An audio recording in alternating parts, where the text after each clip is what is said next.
El mundo de las matemáticas. La llaman York, capital del norte de Inglaterra, habitada por pobladores vikingos. La conquistaron en el año 866 y la transformaron totalmente en uno de los puertos comerciales más grandes de Europa. Con el tiempo, los restos y las casas de esta gente serán descubiertos enterrados en el suelo. Sus vasijas, los alimentos que comían, la ropa que usaban y sus construcciones. Evidencia tentadora de la forma en que vivían y luego en que morían. Sin embargo, una frustración queda. ¿Cómo era esta gente físicamente? Dentro de 1000 años, los hombres y mujeres que vivirán aquí llamarán a este lugar York. Ellos seleccionarán a una de estas personas e intentarán enfrentarse cara a cara con el pasado. Este es el esqueleto que han escogido, pero ¿es de hombre o de mujer? Jill Strode, especialista en huesos de la Universidad de York y asistente de Jan Dennis, se propone responder a esta pregunta. Para saber si es de hombre o de mujer, la parte del esqueleto que debemos observar es la pelvis. Esto se debe a que las mujeres dan a luz y por lo tanto sus pelvis son diferentes a las del hombre. Si no está disponible, también se pueden medir los huesos. Y esto es porque los hombres son en general más grandes que las mujeres. Obviamente, a veces es al revés. Las mejores medidas parecen ser las de los extremos en las articulaciones. Por ejemplo, las partes inferior y superior del húmero, el hueso superior del brazo, los extremos del fémur o el hueso del muslo. Al medir los huesos, puedes esperar ser acertado en 8 de 10 casos. Una vez tomadas las medidas, necesito compararlas con las medidas que se han establecido para esta población. Si la medida que he tomado de un esqueleto en particular es menor que la medida estándar, debo suponer que se trata de un esqueleto femenino. Si es mayor que la medida, entonces muy probablemente es masculino. Así que el esqueleto era de hombre. El siguiente paso es encontrar qué tan alto era.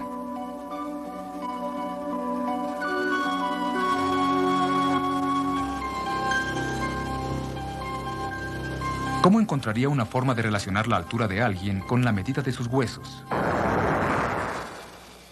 Para saber qué tan alto era, la mejor parte para calcular la altura del esqueleto son las piernas. Con ello se obtienen resultados más exactos. Probablemente más o menos 3 centímetros. 43.9 centímetros. 43.9 centímetros, correcto. No es tan solo recostarlo y medirlo de pies a cabeza, porque no sabemos cuánto tejido blando hemos perdido. Y esto nos daría un margen de error mayor que usar simplemente los huesos.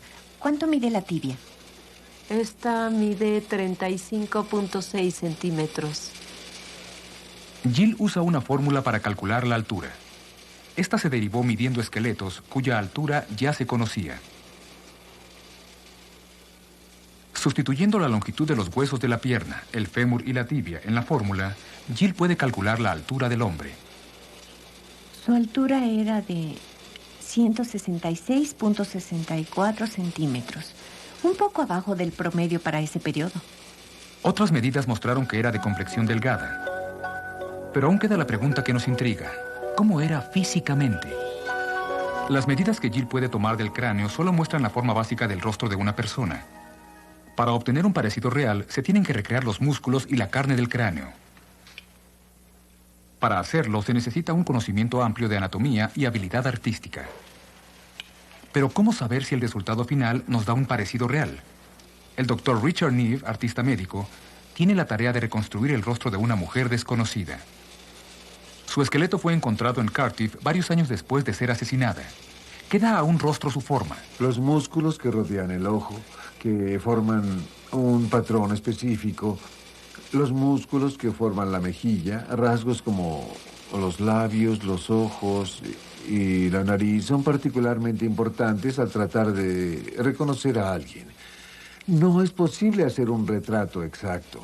Una exactitud del 100% es imposible. Lo que estamos tratando de hacer es producir un rostro muy similar al tipo de rostro de un individuo cuando estaba vivo, y cuando se circula en el área correcta. Alguien que conoció a ese individuo podrá refrescar su memoria.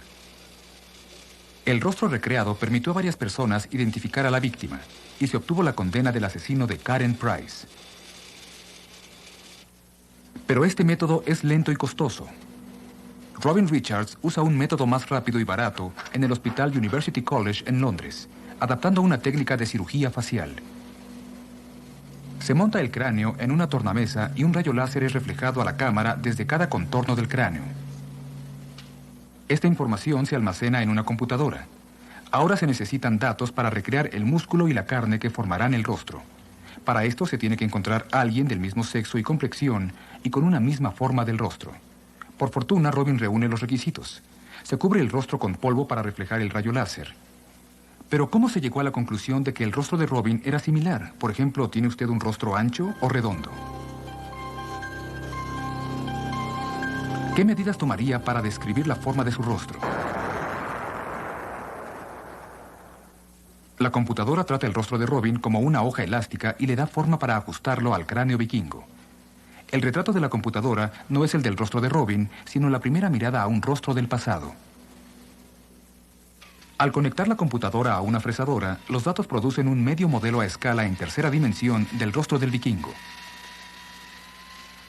La última etapa es crear un modelo completo de nuestro hombre de 1000 años de edad.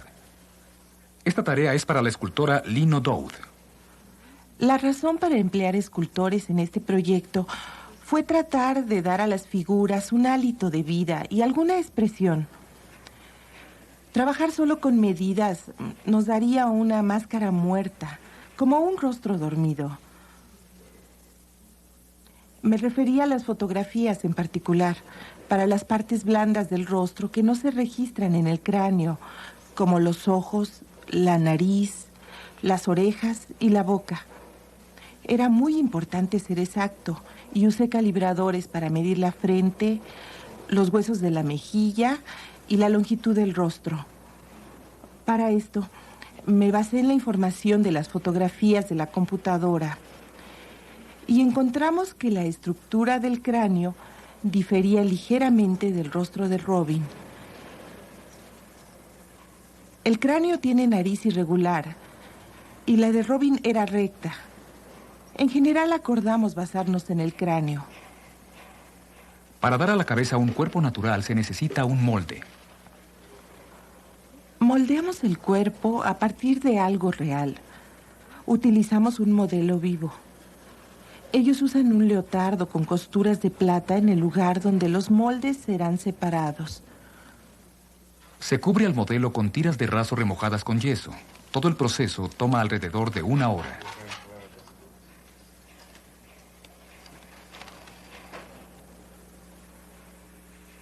Se aplica una estructura de vigas metálicas en la parte exterior, muy similar a la de un andamio. Esto nos permite separar los diversos cortes de la figura.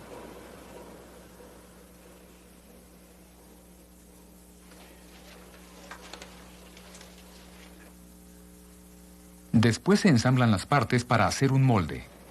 Con este se puede fundir la forma final del cuerpo. Intenta jalando con cuidado para no dañar el molde. Sí. Cuidado con la parte de abajo. Eso es, con cuidado. Ya está cediendo. Despacio. ¿Lo tienes? Hay que colocarlo ahí. Sí.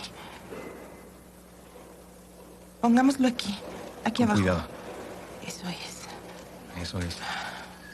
Lo único que falta es vestir a nuestro hombre y darle el empleo de pescador. Ya estamos listos para enfrentarnos cara a cara con un vikingo de 1000 años de edad. ¿Habrá sido así realmente?